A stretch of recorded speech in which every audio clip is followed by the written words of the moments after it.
My name is Ellen Best and I come from the UK, and I wrote a few stories about people who are aging, and this one particularly I still love, and I keep going back to and think I might make it into something much bigger. And it's called For the Love of Millie. Okay. If age takes our memories, we can fall in love anew. Each new day I wake, I'll fall in love again with you for a lifetime. At lunchtime, Bob tied a napkin beneath her chin. He softly crooned as he spooned sustenance between her lips. With the touch as soft as mallow, he caught the spillage, caring that no one else could see. I watched Bob care for his wife over many years. He accepted help only when he had to. Millie would bat her lashes at him and flirt openly. I'm sure she believed they were alone. Millie whispered and giggled. Sometimes you could hear her singing to Bob. One summer evening through the window, I saw them dance. In some imaginary place, they took to the floor. It was so intimate, such a lovely sight. What they had together was gentle, a connection that was tangible, respectful, but fun. Bob and Millie were the only couple living in the home where I work. Millie in the early days was fit and able. She took an active role in running of the home. Bob, for the first 4 years, went out to work until Millie's episodes became continual. When Bob was out or having a break, we nurses would cover our uniforms and distract her by being her guests. Me with a floral crossover pinny and a pink plastic curler in my fringe. In her own space, she was calm, she was liked. We all loved the familiarity of her. She came alive.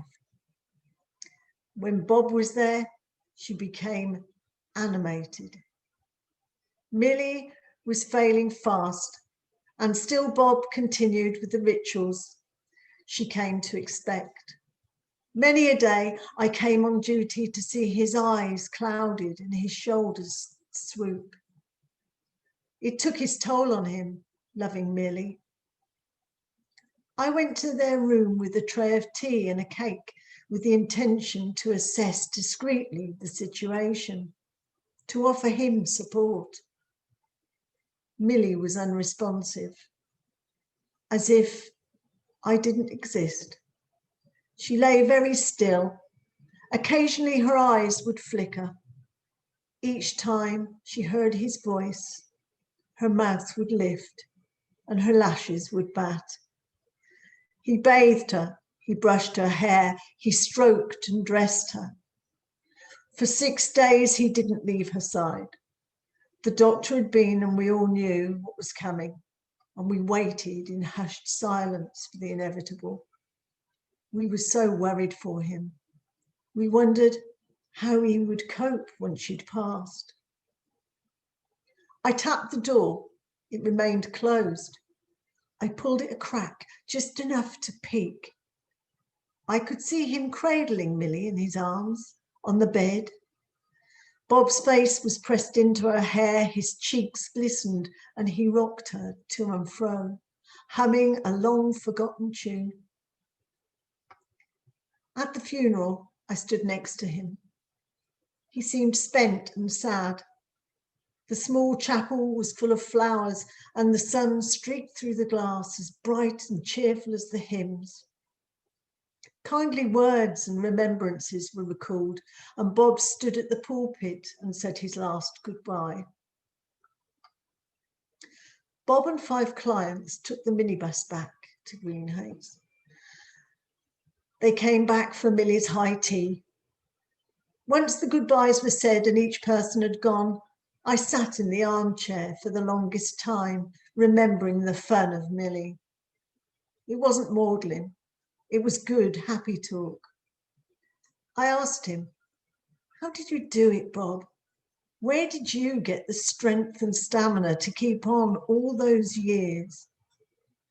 He straightened his back, clenched his hands to stop them trembling, and as if in deep thought, he nodded. Once her memories had disappeared, his lip quivered. It was my pace to make her feel love every day. So each day for her was like our first date. Then whenever it was her time to pass, she would know today she was loved. Wouldn't you wish to be loved that much as Millie? Thank you.